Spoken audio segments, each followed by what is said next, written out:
Daily. Taste the Daily. இந்த தடவை அந்த அதிமுக பாஜக தொண்டர்கள் மத்தியில் இருக்க அந்த கெமிஸ்ட்ரி ஆகட்டும், அவங்க உற்சாகமாக வேலை செய்கிறதாகட்டும் நிஜமாகவே ஒரு பெரிய மாற்றமாக தெரிகிறது. அந்த அதர் ஹேண்ட் இந்த பக்கம் திமுகவுடைய கேம்பெயினில் அந்த உற்சாகம் கொஞ்சம் குறைந்திருக்கின்றது. கடைசி 2 நாள், அதாவது செவ்வாய் புதன், அதில் திறமையாக வேட்டையாட வேண்டும். ஓட்டு வேட்டை, நீங்கள் வேற எதுவும் நினச்சிக்காதீங்க. இல்லை, அந்த ஓட்டு வேட்டை அதிமுக சார்பாக ஐயா எடப்பாடி பழனிசாமி அவர்களோ ப்ளஸ் பாஜக சார்பாக அண்ணாமலை அவர்களோ டிடி தீவிரமாக பிரச்சாரம் எடுக்கிறாங்க. நிச்சயமாக பண்ணிட்டு இருக்காங்க, அதில் சந்தேகமே கிடையாது. அதுதான் சொன்னேன், அந்த தொண்டர்கள் மத்தியில் பயங்கரமான உற்சாகம் தெரிகின்றது. நாங்கள் தான் ஆட்சிக்கு வரப்போகிறோம் அப்படின்ற ஒரு நம்பிக்கை தெரிகின்றது. அண்ட் 2024 பாஜக தனியாக நிற்குது. இருந்தாலும் அவங்க ஜெயிக்கக்கூடிய கட்சி அப்படின்ற ஒரு கிரெடிபிலிட்டி வந்ததுனால, ஜெயிக்கல அது வேற விஷயம், கிரெடிபிலிட்டி வந்ததுனால அந்த ஓட்டுகள் ஃபுல்லாக இந்த பக்கம் வந்துருச்சு. ஸோ அதனால தான் இப்போ அவங்க 2 பேரும் சேர்ந்துட்டாங்க அப்படின்னும் போது இதில் இன்னொரு கணக்கு இருக்கு. அண்ணாமலை ஆதரவாளர்கள்லாம் பெரிய அதிருப்தியில் இருந்தாங்க. ஆனால் மோடி அவர்கள் வந்த பிறகு அவரோட கூட அண்ணாமலையுடைய அந்த மீட்டிங் ஆகட்டும், அவர் அண்ணாமலை பேரை சொல்லும்போது அங்கே எழுந்த ஆரவாரம் ஆகட்டும், ஸோ இதெல்லாம் அண்ணாமலை அவர்களுடைய இம்பார்ட்டன்ஸை அவங்க ரெகக்னைஸ் பண்ணியிருக்காங்க. அண்ணாமலை அவர்களுடைய அந்த பொசிஷன் அப்படின்றது என்டையர்லி டிஃப்ரெண்ட். நான் மறுபடியும் சொல்கிறேன், இந்த தேர்தலுக்கு அப்புறம் யார் ஆளுங்கட்சியாக வந்தாலும் பாஜக ஒரு தீவிர எதிர்க்கட்சியாக செயல்படும். அண்ணாமலை ஒரு எதிர்க்கட்சி தலைவராக செயல்படுவார். பதவி இருந்தால் தான் செல்வாக்கு அப்படின்றது கிடையாது. இன்னைக்கு காமெடியெல்லாம் பண்ணிட்டு இருக்காங்க, தலைவர் இவர், ஆனால் இவருக்கு தான் ஆரவாரம் வருது அப்படின்னு. அது உண்மை தானே சார்? கரெக்ட், அதுதான் நான் சொல்கிறேன். அந்த பதவின்றதை விட்டுருங்க, இவர் தான் ஃபேஸ். இதில் இன்னொன்று நான் சொல்லவா, பாஜக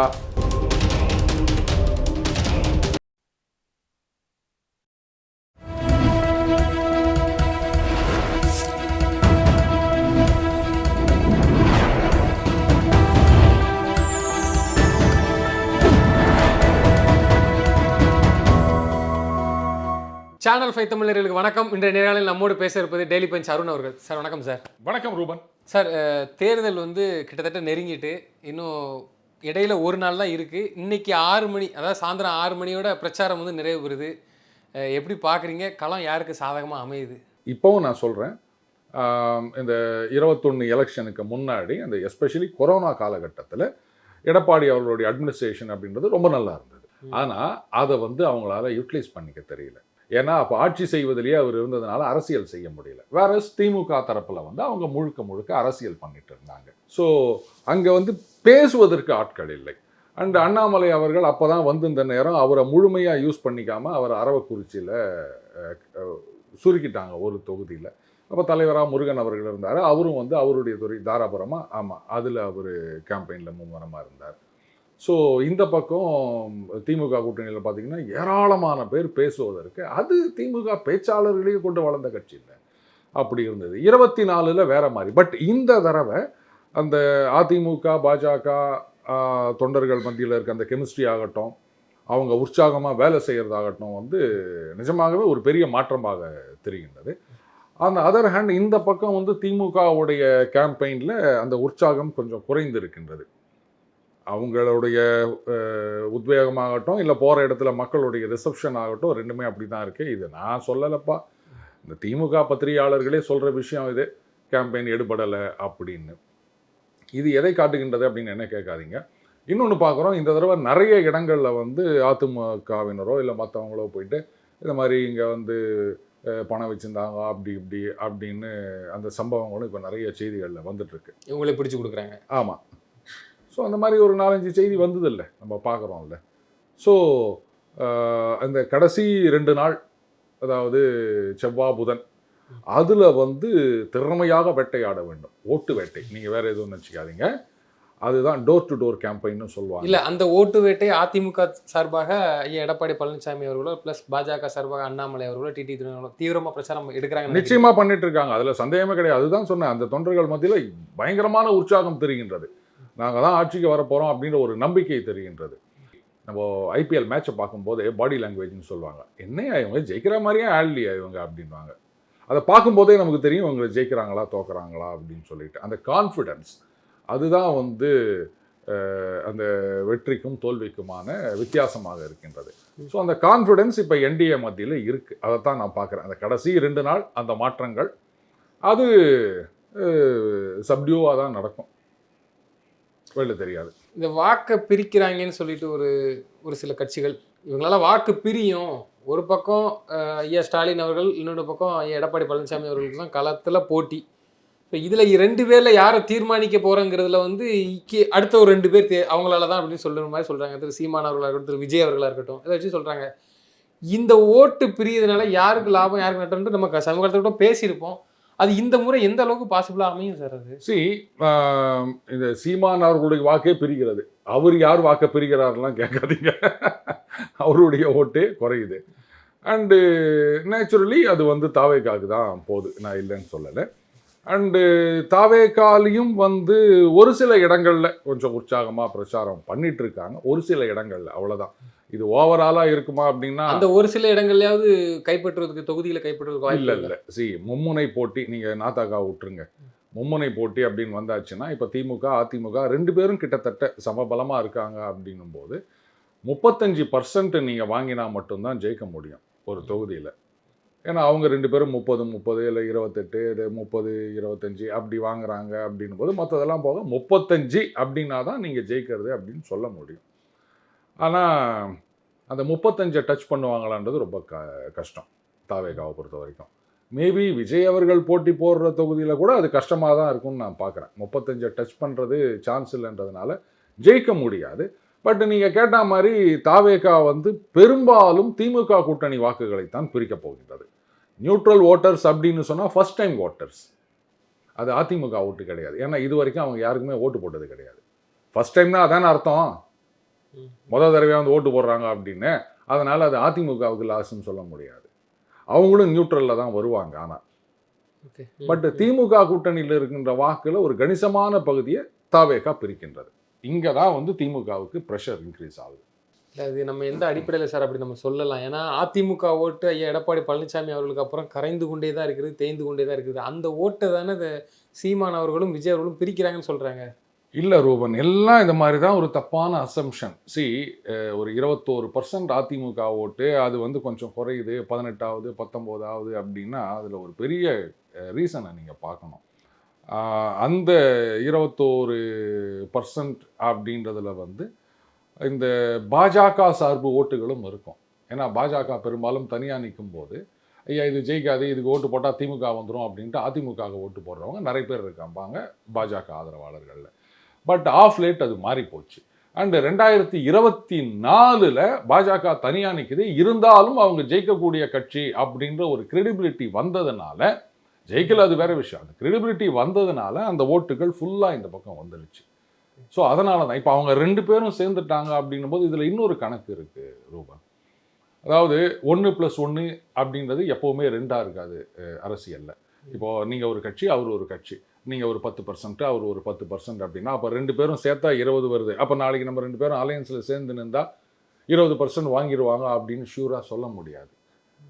ஏன்னா உங்களுக்கு ஓட்டு போட்டவங்க அவங்களுக்கு பிடிக்காததுனால உங்களுக்கு ஓட்டு போட்டவங்களும் இருப்பாங்க, உங்களை பிடிக்காதனால அவருக்கு ஓட்டு போட்டவங்களும் இருப்பாங்க. அப்போ நீங்கள் 2 பேரும் ஒன்றா சேர்ந்துட்டீங்கன்னா அந்த ஓட்டு வெளில போகும் இல்லையா?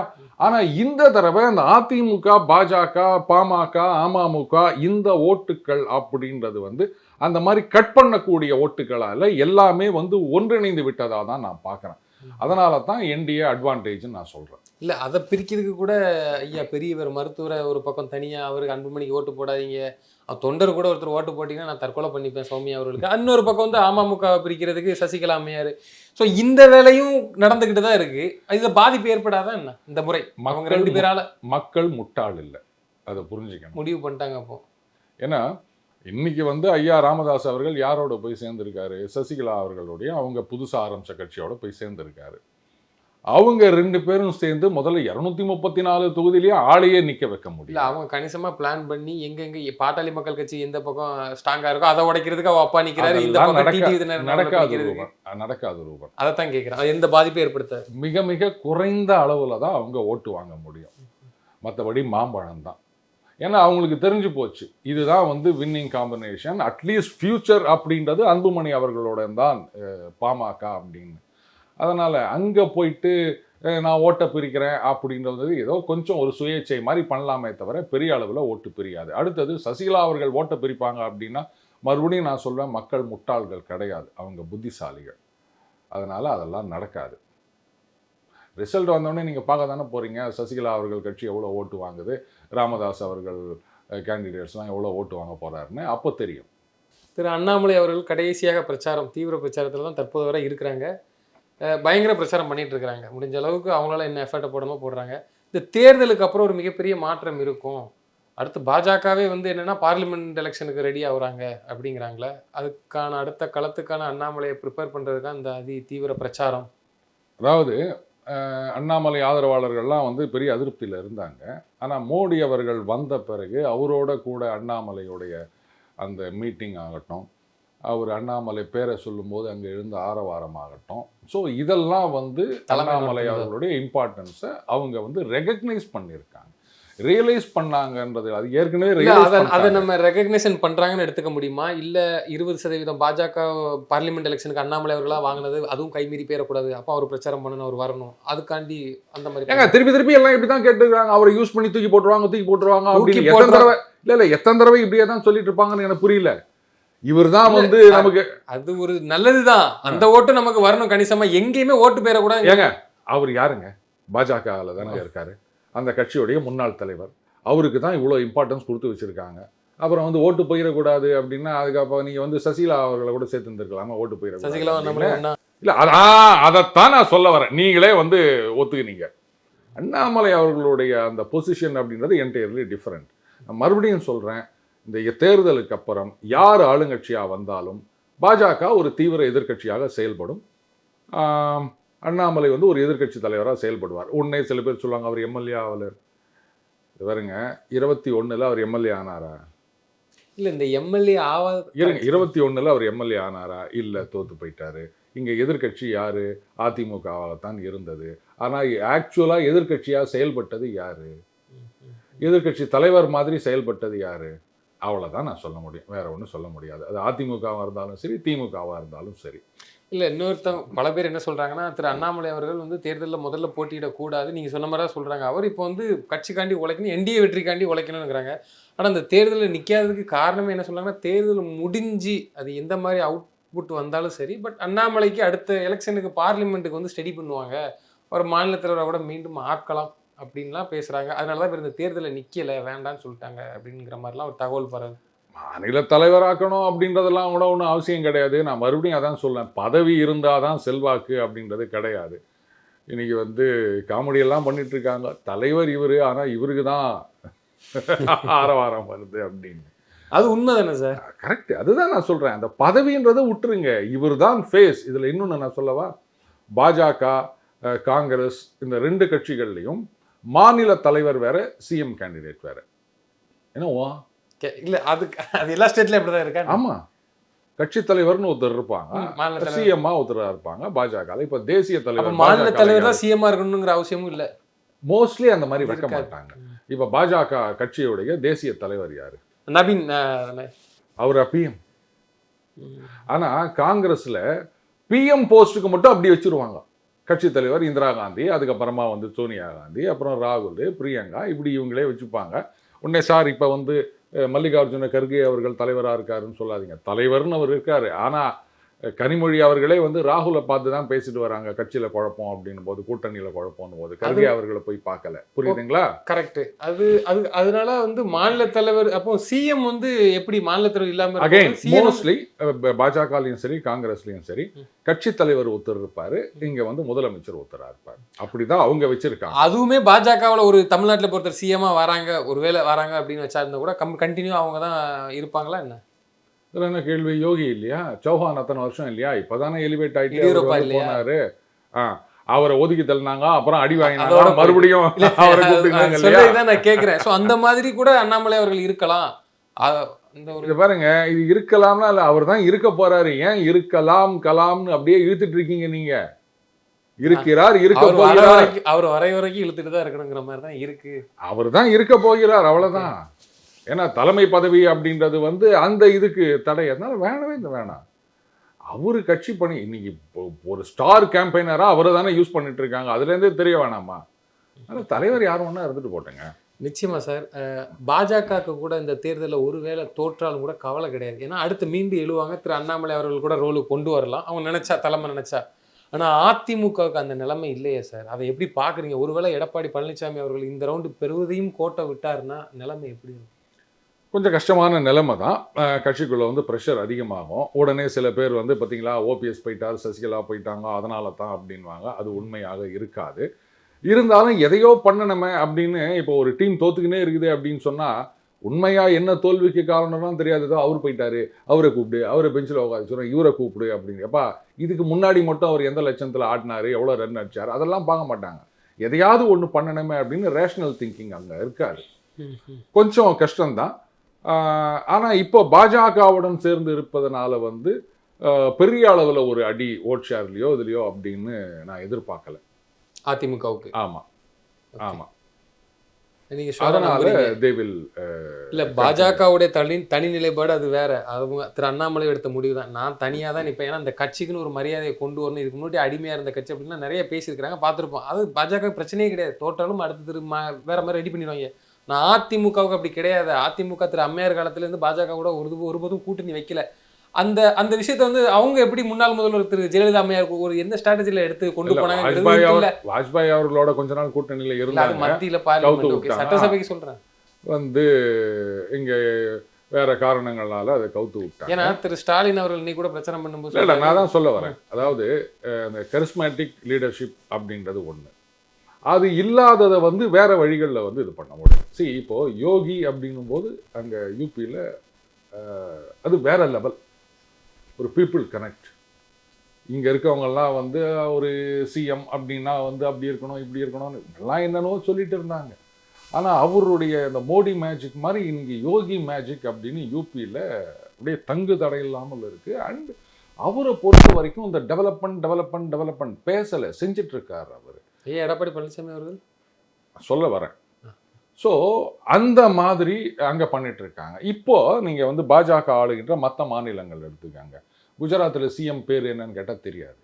ஒரு காலத்தில் குஜராத் மோடி இதை வச்சு தான் பாஜகவே இந்தியா முழுக்க தெரியும், உலகம் முழுக்க தெரியும். ஆனால் இன்னைக்கு வந்து குஜராத்தில் யாருங்க சிஎம் அப்படின்னா, குஜராத்லையா, சத்தீஸ்கர்லையா, எம்பி, இப்படி தான் நம்ம யோசிக்கிறோம்.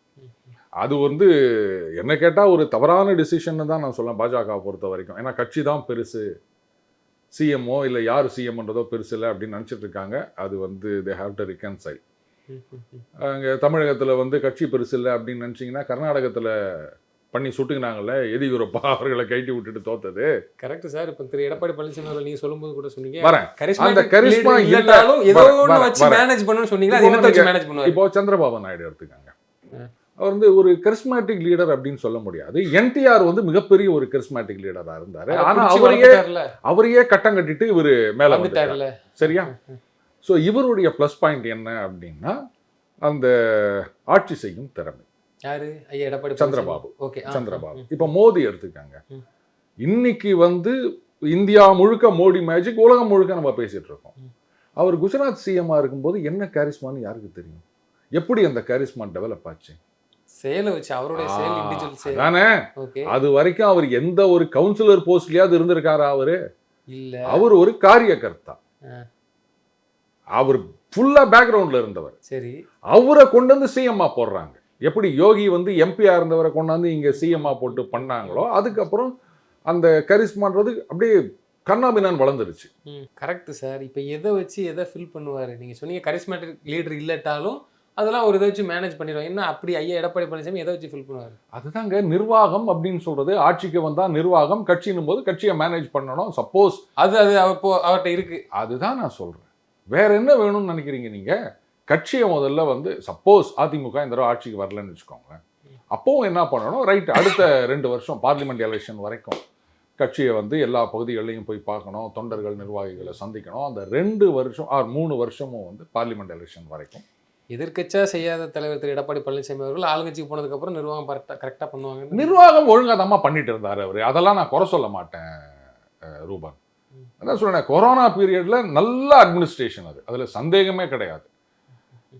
அந்த மைக்ரண்ட் ஒர்க்கர்ஸ் அவங்கள இது பண்ணுறதா இருக்கட்டும், அதுக்கப்புறம் வந்து அந்த காய்கறிகளை வந்து அறுவடை பண்ணுறதுக்கு ஆள் கிடைக்காது, ஏன்னா ரெஸ்ட்ரிக்ஷன் இருந்தது இல்லை. அதே மாதிரி கொண்டு வரத்துக்கு வந்து வசதி இருக்காது, டிராக்டர் அலட்சியம் இல்லாம கரெக்டா செஞ்சாங்க. அதையெல்லாம் சரியா பார்த்து செஞ்சாங்க. அதுல வந்து எந்த குறையும் இல்லை. ஆனா அதை வந்து பெருசா அவங்களால பப்ளிசைஸ் கொண்டு பண்ண போக முடியல. முடியல. அதை வந்து சமீபத்தில் ஒரு சில மாதங்களுக்கு முன்னாடி ஒரு பேட்டி கொடுக்குறாரு. அதில் சொல்றாரு, இத்தனை கலைக்கல்லூரிகள் கொண்டு வந்திருக்கோம், 68 ஐடிஐ கொண்டு வந்திருக்கோம், 11 மருத்துவக் கல்லூரிகள் கொண்டு வந்திருக்கோம்.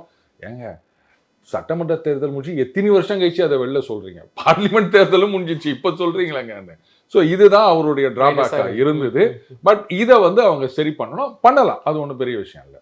நிச்சயமா சார். தொடர்ந்து தங்களது கருத்துக்களை பண்ணமைக்கு நன்றி. நன்றி ரோகன்.